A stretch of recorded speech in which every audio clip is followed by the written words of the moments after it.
Welcome to Beyond the Pod, presented by SodaStick.com. Brunette, he moves, Brunette back in, he scores! Minnesota has upset the Colorado Avalanche! Andrew Brunette, the game-winning goal! Here are your hosts, the second greatest scorer in Gopher hockey history, Pat Micheletti, and the second greatest hockey analyst on this podcast, Brandon Mileski. Hello, welcome to another episode of Beyond the Pod, as always brought to you by SodaStick.com. I'm Brandon Mileski, the great Pat Micheletti with me as well. Hello, Patrick. Hello, Brandon. Good to see you. Good to see you as always. I'm always a believer that two Michelettis is better than one. One is good, but I do like two better. So we called on your brother Joe, who, of course, analyzes the New York Rangers and also does National Hockey League national analysis on the radio side. Joseph Micheletti is now joining us. Joe, thank you so much for your time today. Really appreciate it. I guess the first topic I want to get into is kind of the biggest offseason NHL story. That would be Johnny Gaudreau opting out of Calgary to go to the Columbus Blue Jackets. Mm-hmm. I think, the rumors were he wanted to get out and get closer to home.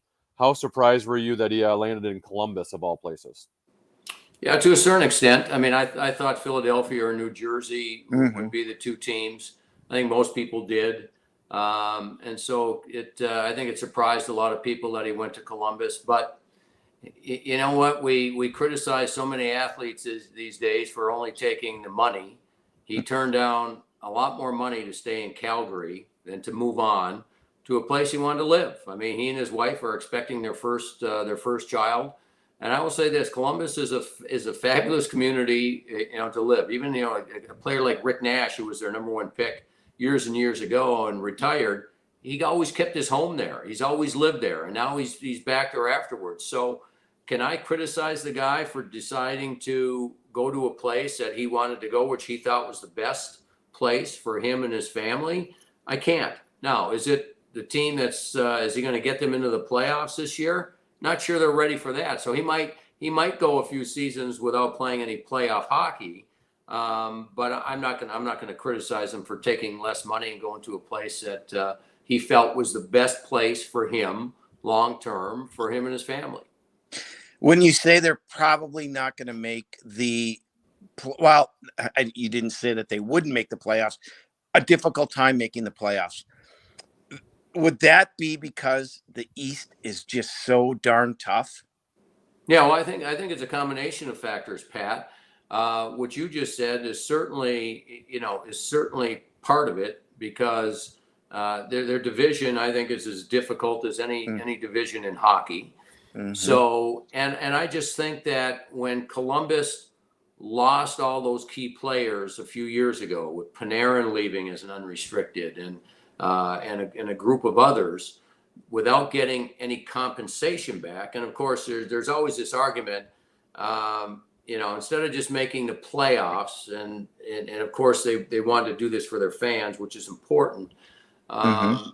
Does it make sense to trade those players and get assets back for them and try and get your rebuild going a little bit faster and quicker? Mm-hmm. So I think they are in the middle of this rebuild. They're competitive. They have good goaltending. They have some good pieces there, but are they old enough yet? Are they old enough and good enough yet to get a playoff spot in the East? I don't think they're there yet. Johnny Gaudreau will help them. And I think the other thing is this with Johnny. He will help because it's been a destination that most free agents have avoided.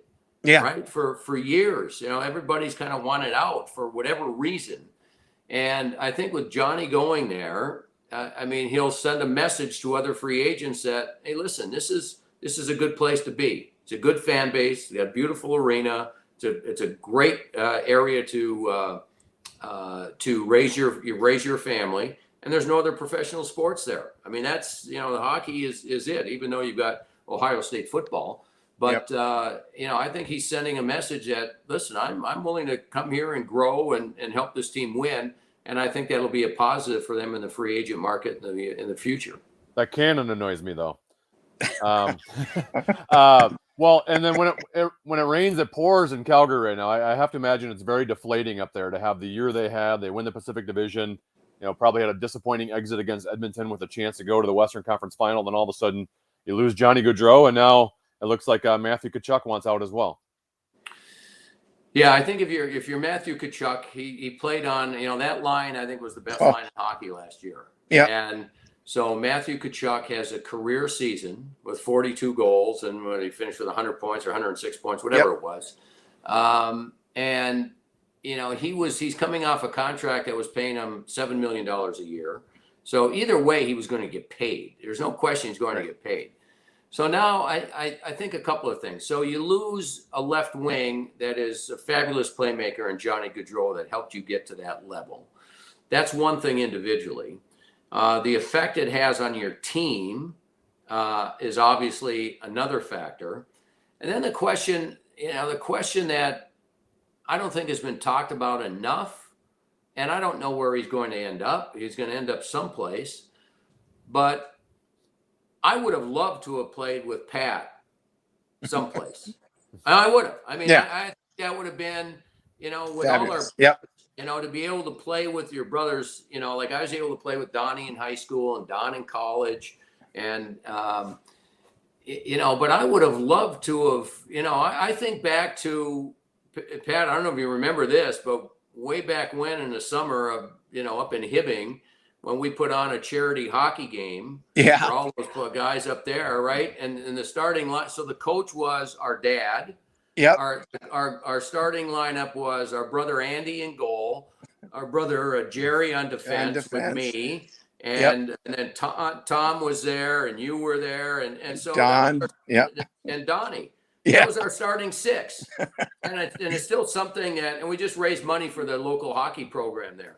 Yeah. But that is something that I think about a lot as I get older in my years. And I think, boy, what a time that was to have our dad behind the bench and to do that. And so then on a professional level, I thought it would have been great to play with you. It would have been great to play with any of our other brothers as well. And the Tkachuk family is an extremely tight family. I mean, they are tight, led by their dad. And it's a wonderful family, and I'm just not so sure that he doesn't want to go to Ottawa and play with his brother there. And whether he ends up there or not, I tell you what, Ottawa does have the assets and they have the cap space to make the deal if that's what they want to do and if that's what they can do. But maybe he just wants to he's an American kid. Maybe he wants to get back to the States. He was, he was born in Arizona, but really grew up in St. Louis, which is another great place to play and live. So maybe he wants to go back there, or maybe he just wants to get out of Canada. I don't know exactly, but I wouldn't discount the fact that I think there's an attractiveness there to get with his brother and try and win a championship. Couple teams I want to talk about, Joe, and we'll start first with Chicago and Vegas, but we'll start first with Chicago. Understand going through a rebuild, etc., and trying to get younger, or I don't know what they're trying to do. What confuses me about what they're trying to do is that they trade away two guys, Kirby Dach, 21 years old, number one pick over, or what he was like second or third overall, and DeBrincat, who's 24 years old, coming off a monster year. So I guess I'm kind of confused that why they got, if they want to go younger, they just get rid of two young players like that. Yeah. Well, I think a couple of things. First of all, you've got DeBrincat, who has already established himself in the league. Yeah. And has proven twice he's been a 40 goal scorer. So, and he's 24. So what are you doing? Other than you're saying, we don't want to pay the guy and we're going to have to pay him, and we're not going to pay him. So I don't know. You might as well just come out and say that, because it makes absolutely no sense why you would take a commodity that in this league is so hard to find, natural goal scorers like he is, and get rid of him. Is there an underlying issue that they have with him?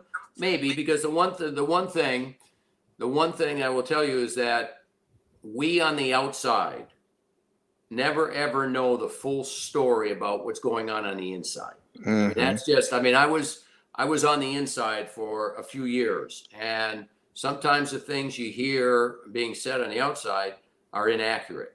So we always have to, I think we always have to keep that little shred of maybe there's something else to the story other than that. But on the surface, you're going, what are you trying to do here? And now you're, as far as Kirby Dach is concerned, I don't think we know how good he can be yet, or if he's even going to be any good. So that might just be, listen, we drafted him 3rd overall. We've seen him now for a few years. We don't think he's going to be, something that's going to help us in the future. That's fine. I have no problem with that. Even though it's always difficult, or it should be always difficult, to give up on a kid that's 19, 20, 21, 22 years of age, because some of them just take a little bit longer to develop. And I use Mika Zibanejad as a good example of that. Here's a guy that was, I think, number 5 or number 6 overall pick with Ottawa, and had a few bright spots, then didn't, and wasn't producing at what they wanted to. They trade him to the Rangers as a 23-year-old, and the guy's one of the best players in the game. So I just think you have to be careful in dealing away high picks that are still young. And so, but again, maybe they know something, and maybe they just say, here's what we think the ceiling is on this guy, and the deal we made helps us with our rebuild. The DeBrincat thing, I don't get. If I'm Seth Jones, or if I'm the team, now that you've already done that, so go to Seth Jones and say, listen, we're not going to make the playoffs for 10 years. That's probably an exaggeration, but that's the way it looks. Right? And so you're going to play here. We have an opportunity. They'd get a ton for Seth Jones, right? Who's got a lot of years left on his deal. And Patrick Kane, you got to be wondering what Patrick Kane is thinking. I can't think that he would be sitting there thinking that by the time we make the playoffs, my career is over, and I'm not going to have another chance to win again. And is he okay with that? Yeah. Jonathan Toews is a different story, because with Toews, you're not sure where he is with his game. With Patrick Kane, you know that he can still play at an extremely high level. Yes. Jonathan Toews has gone through some, he's gone through, he missed the entire year, so he's still trying to find his game back, but is still, he's still an ultra competitive player that I don't think wants to finish his career without coming close to making the playoffs. And let's face it, they're not going to come close this year, and they're probably not going to come close next year. So you might as well try and do if that's what you've decided to do, then why keep those players, other than, they're going to sell some tickets for you, but how many tickets are they going to sell? I'm not sure. So anyway, so I'm confused about what the Blackhawks are doing also. I'm confused at what Vegas is doing. I mean, let's go back to when they first came in the league. They loaded up on draft, for lack of a better term, fleeced some teams with some of the players they got and some of the assets they got via draft picks. And they have that great first year, and they're building, they go for it their second year, don't win it again. But then they start acquiring all these high priced guys and, star players, whether, the list goes on. And then they end up moving them. Pacioretty comes to mind. They get Eichel, but then they move Pacioretty. It seems like they're just a little bit, discombobulated in terms of really which way they want to go, what type of team they want to put on the ice. Well, I would say this, over the years, and we've all seen it, when teams think they're close to winning a championship, they give up picks. A lot. Yeah. They give up prospects. They give up whatever it is just to win. I think to me, at least what it looked like with Vegas, because you're right, they had so many assets, and especially after that first year and making it to the final and then losing to Washington, they were still a team that was full of assets. And I just think that, and I think part of it is ownership too, because Bill Foley has won in life in just about everything he's done. He's in the wine business. He's in the high tech business. He's everything he's done. You know, he's a former military guy that is disciplined and hard nosed and wants to win and thinks he has the formula for winning.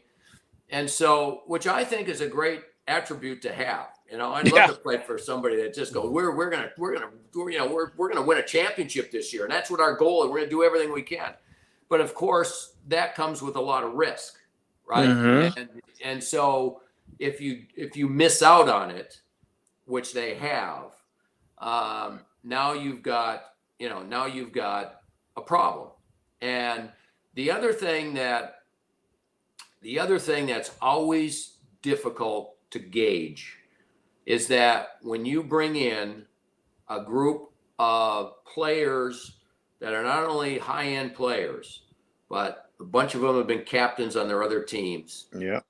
When you throw that all together in a room, sometimes it's not quite as good as you thought it would be. And sometimes there's a clash. And sometimes, you know, players start looking cross-eyed at each other. And once you get that, then it becomes that much more difficult to win. So I'm not sure that group that they had, and this isn't a shot at Max Pacioretty, because all they were trying to do is they got nothing for him. That was just a salary unload. Yeah, it's the same with Dodonov. You know, they tried to move him at the deadline, then that didn't work. Then he comes back and scores some big goals for him. You know, and they ship him off to Montreal for nothing. Again, this is all just salary cap stuff. Yep. Yeah. And so I think it was a combination. And here's the other thing. I think the biggest mistake they made was deciding to unload Marc-Andre Fleury. Yeah. He was the face of the franchise. Yeah. And he was their best goalie.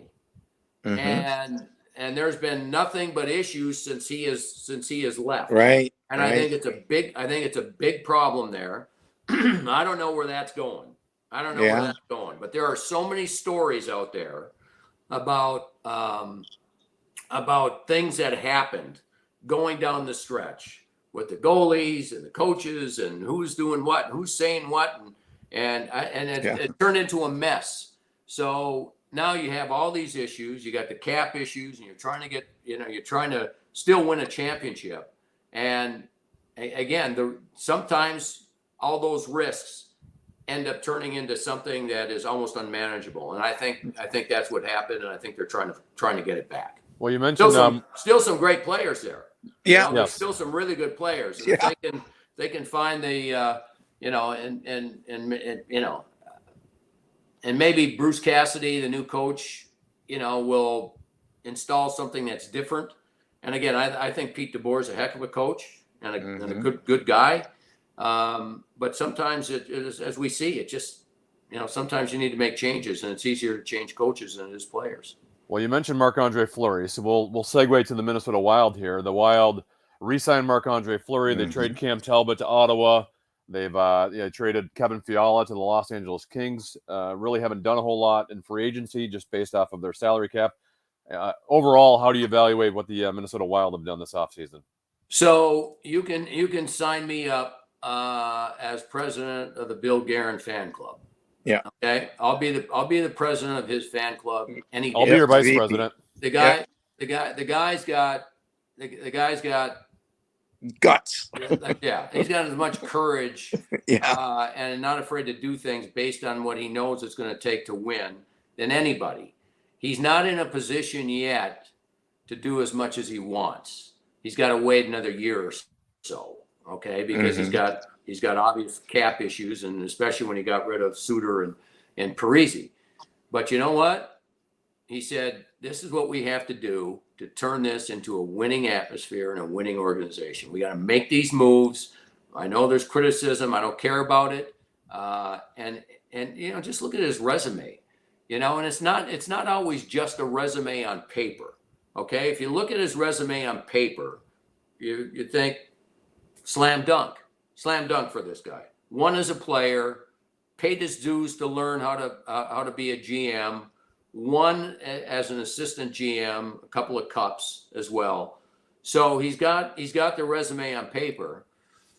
And then you think of the person, of who he is. So if you can take what you have on paper and you add to that tremendous character and belief and caring about people and treating people right and knowledge of the game and all that, and throw it all together, you've got, this guy's a superstar.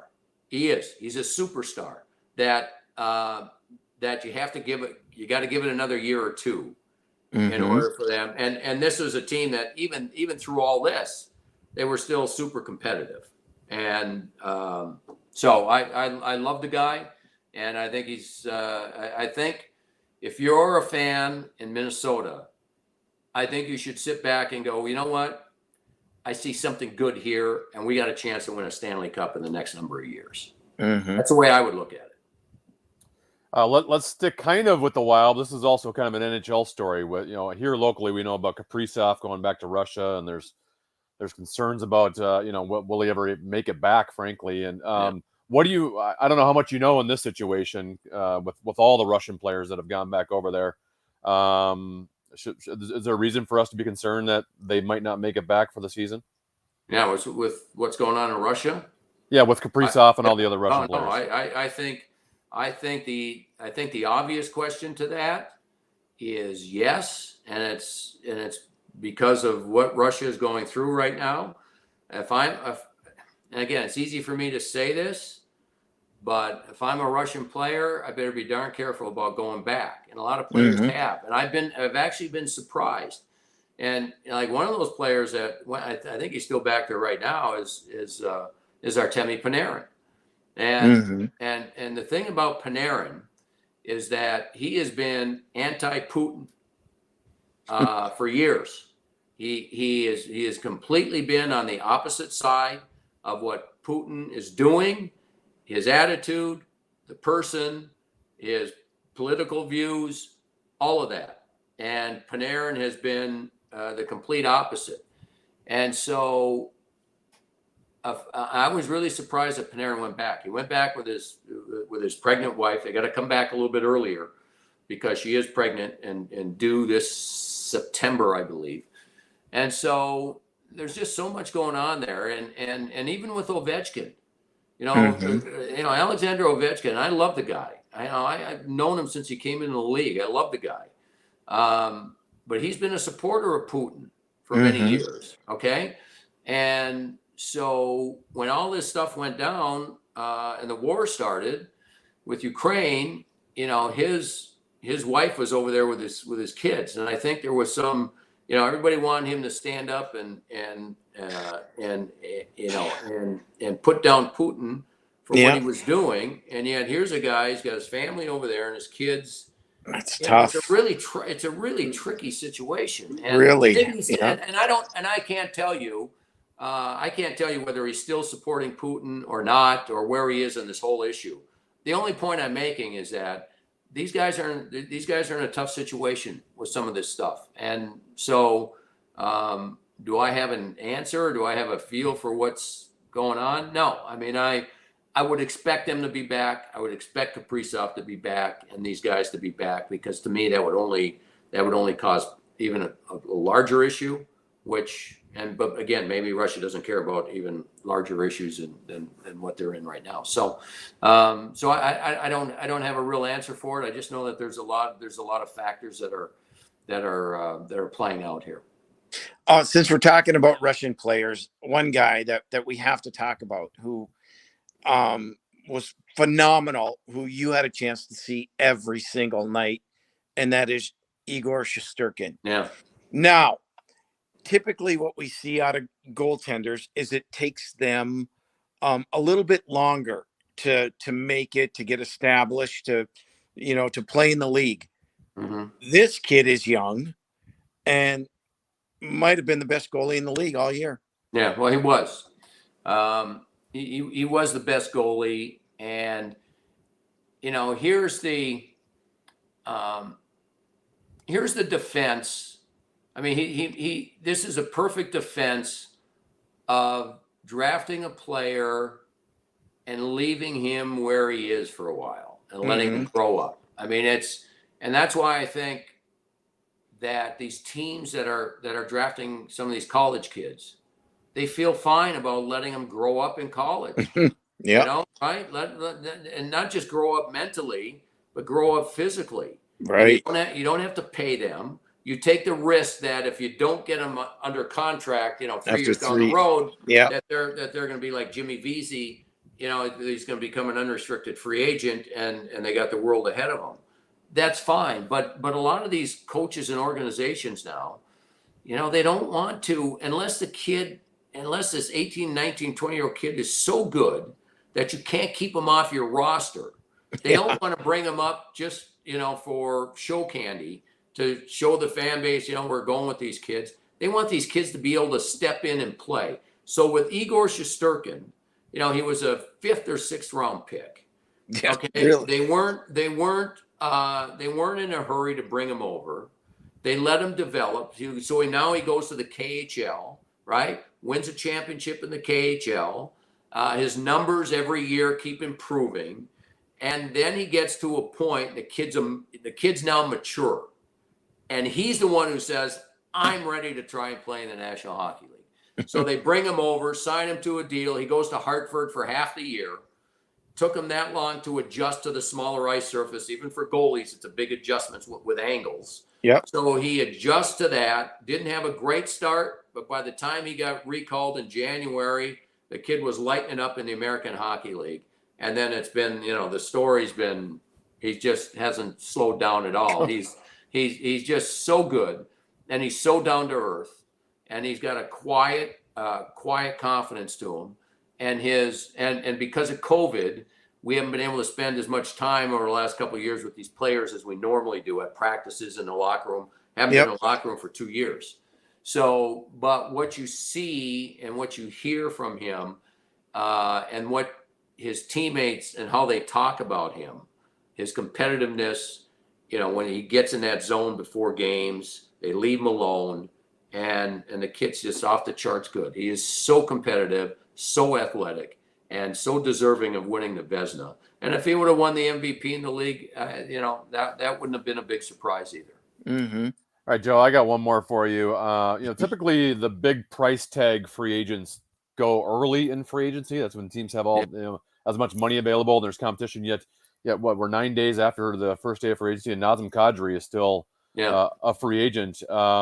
Why the delay on him? What's going on with that situation? I think he could have signed if he wanted to. This is me personally. I think he wants to stay in Colorado. Yeah. I think they're trying to do everything they can to find a way to keep him, and I think he's doing everything he can to find a way to stay there. That's the way I read it, because why wouldn't he go sign in Philadelphia? I'm sure Philadelphia's has the money to do it. He's kind of that. He's the kind of player that most teams want. He's a competitive player that's a top center. So you can play him. He's a heck of a 200-foot player. He'll do anything to win. And so I just think he wants to stay in Colorado. And you know what? Why wouldn't you? Yeah. Right? Why wouldn't you want to stay there? Like their goal, they won despite the fact that their goaltending was mediocre at best in the playoffs. Yeah. How do you win with mediocre goaltending? Your team's got to be, it's got to be special. Yeah. Right? Got to be special. And so when you think of Makar and a young group of defense, and McKinnon, and you go ranting in, you go through that whole group, and ridiculous the leadership they have. And Jared Bednar's an excellent coach, and Joe Sakic, he's moved up to president now, but he obviously knows what winning's about and how to win. And so if you're, is that a case maybe of like, man, winning a Stanley Cup was unbelievable, and I'll take less money to go back and know that I have got a great crack at winning another one? Well, I would say this. So if I make $7 million a year and have a chance to make $8 million a year, even though the Players Association would want you to do that because it drives up salaries for everybody. Yeah. But if I'm just looking at myself, I would ask myself, what's the difference? Like, how is an extra $1 million at that level going to change my life? How is it going to change my life? Can I buy one more toy? Can I buy another house? I already have 3. You know, can I buy another car? I already have 3 of those. Like, what's it going to do to change my life? Okay, there's a big difference if you go from making $100,000 to $300,000. It's a huge difference. Yes. But when you're at those levels, okay, unless you're just saying, I want to take every penny I can get. That's what I'm going to do. But when you really think about it, you go, well, how's it going to change my lifestyle? Yeah. You know, what's it going to give me that I don't already have or I can't have? Yeah. So I think now it's a matter of, you know, I got a chance to win more Stanley Cups and live in a place that's a fabulous place to live. I mean, you go to Denver. I mean, Denver is a great city. They've done a lot in the downtown area over the years. I mean, I played there years and years ago, and the place is completely different, you know. But I've got a few years on me. But it's a great place to live. You've got a management that's high quality, and you get a chance to win for, I don't know, 5 more years, 7 more years. You got a chance to win a few more. And now their goaltending is actually better than it was last year, I think. And so you're going to get a chance to win it again. So, you know, that's my own gut feeling. I don't know anything else. I don't think that Nazem was necessarily looking for the highest dollar, or thought he was worth 10 instead of 8 or whatever. I don't think it's that at all. I think he wants to stay in Colorado if he can. All right, so I know more about your career than I do my career. So I want to go back to you. Yeah, well, neither of them take very long to talk about. Yeah, exactly. But you were traded from the St. Louis Blues to the Colorado Rockies for a former teammate of yours at Minnesota. Bill Baker goes from the Rockies or to the Blues, and you went from the Blues to the other players involved. But what was your time like? I remember going on my recruiting trip to Denver, and Ralph Backstrom took me to watch you play when you were with the Rockies then. But what was your time like with the Rockies when they had the organization first there? Yeah. Okay. So Chico Resch was our goalie. Right. And so the way they described the Rockies out there was the Rocky Horror Picture Show. and it was excuse me. And it couldn't have been more accurate. It was run on a shoestring. You know, the team was not very good. Aaron Broughton was on our team. Yes. Pico Resch was our goalie. We had no chance of making the playoffs. And that's not much fun. No. So, that's not a reflection on the city. It's a reflection of your work, right? You go into work, you want to be excited to go into work, whatever it is you do. So Rob Ramage was on that team. In fact, he was a really good young player. But it just lacked, I think, money and direction. And then it was proven out a few years later when they moved to New Jersey and they became the Devils. So it just wasn't a very good situation at the time.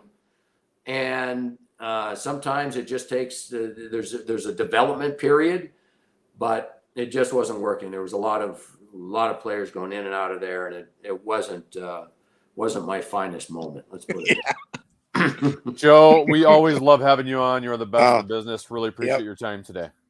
Great to be with you guys, as always. All right. Thanks, Joseph. Play together.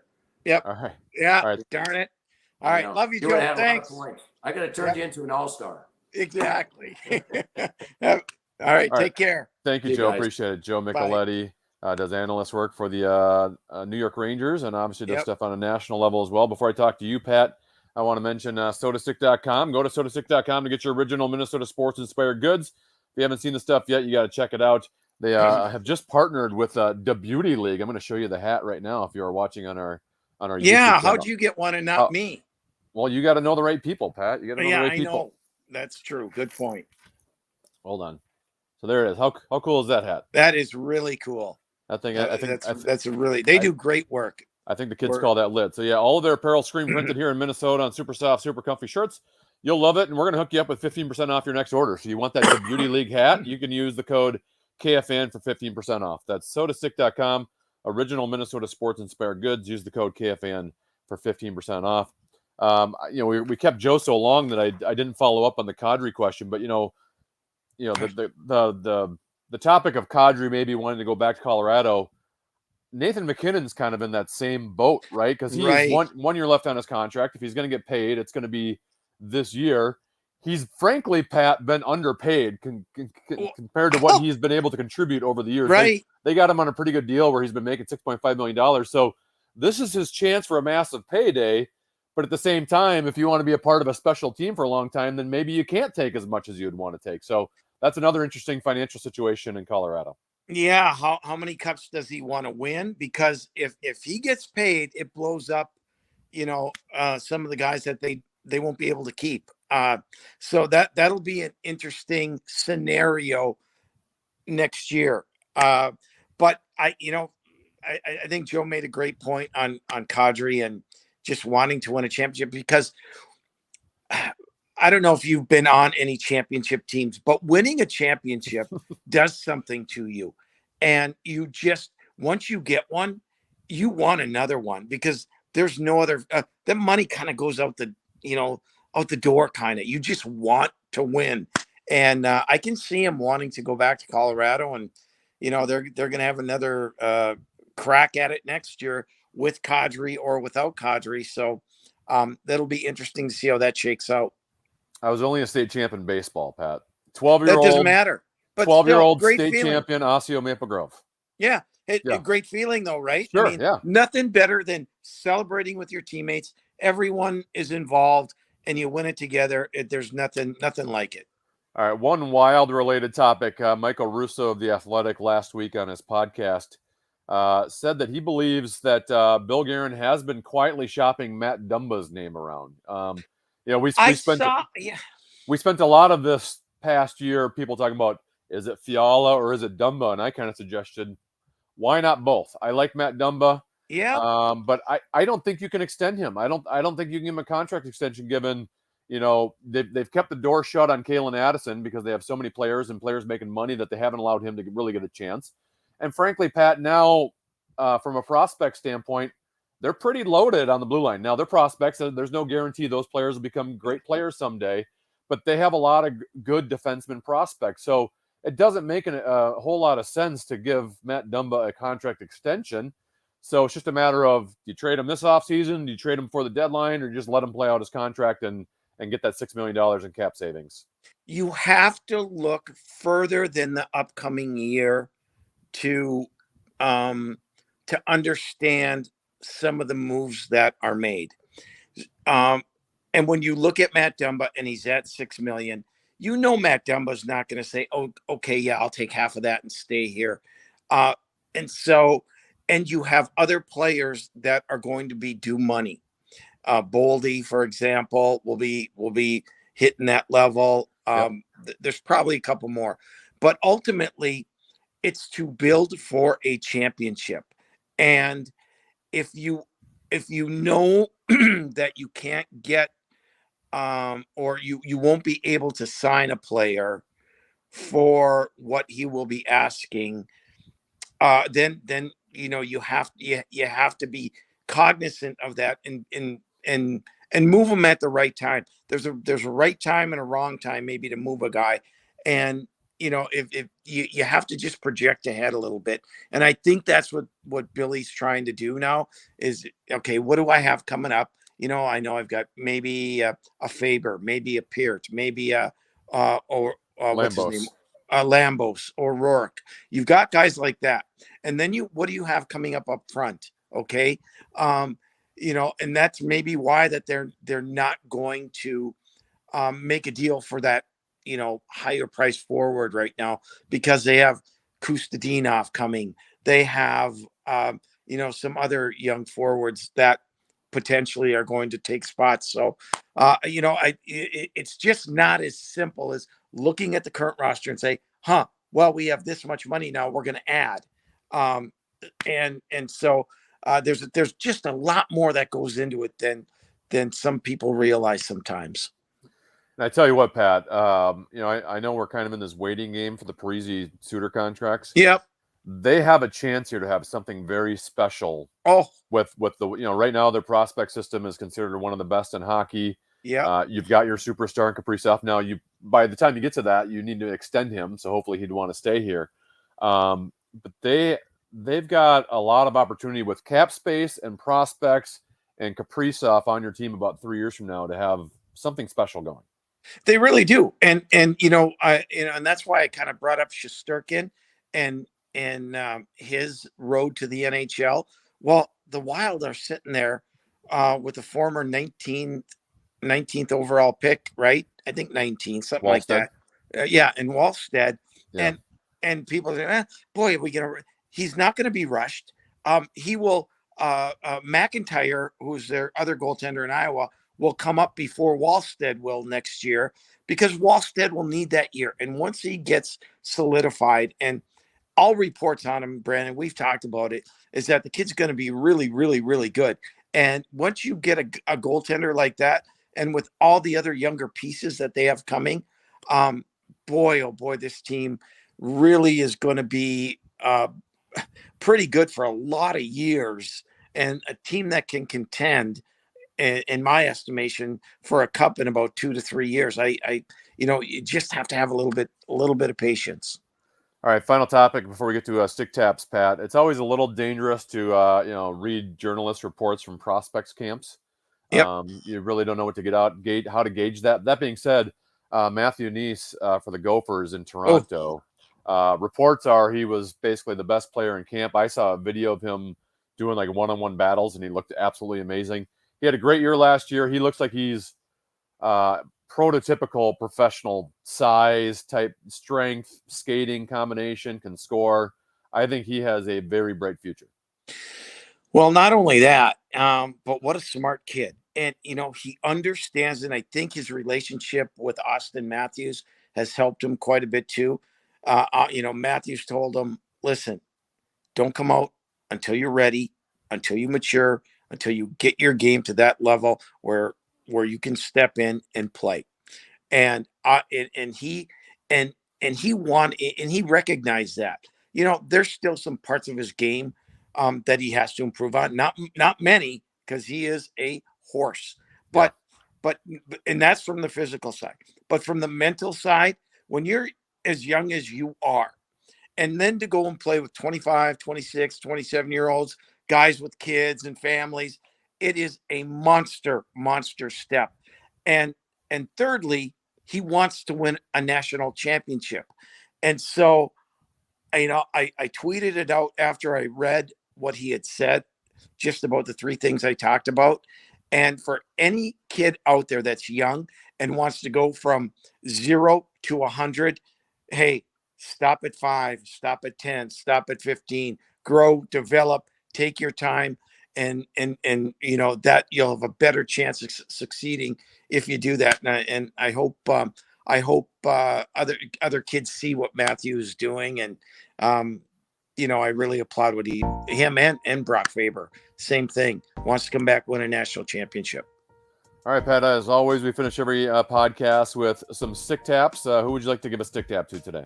Well, I'm gonna have one hockey, and then I'm gonna have two other guys that I think really need some accolades for what they have done. Let's stick with the hockey first. Danny Camarisi, former University of Minnesota star, U.S. national team Olympic star, has announced her retirement. What a career.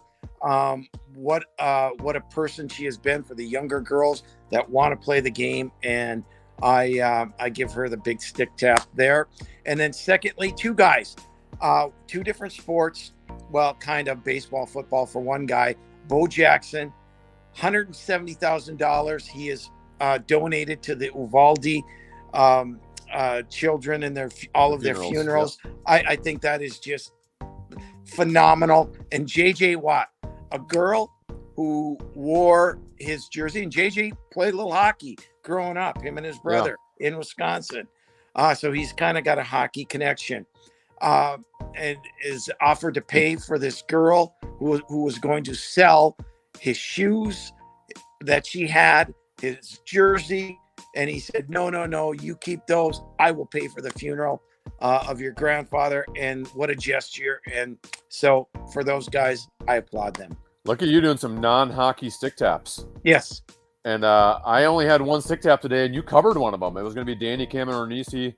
As you mentioned, she announced her retirement from the U.S. women's national team. She's one of us. She's from Plymouth. Yep. Two-time Olympian. She helped the Gophers win 2 national titles.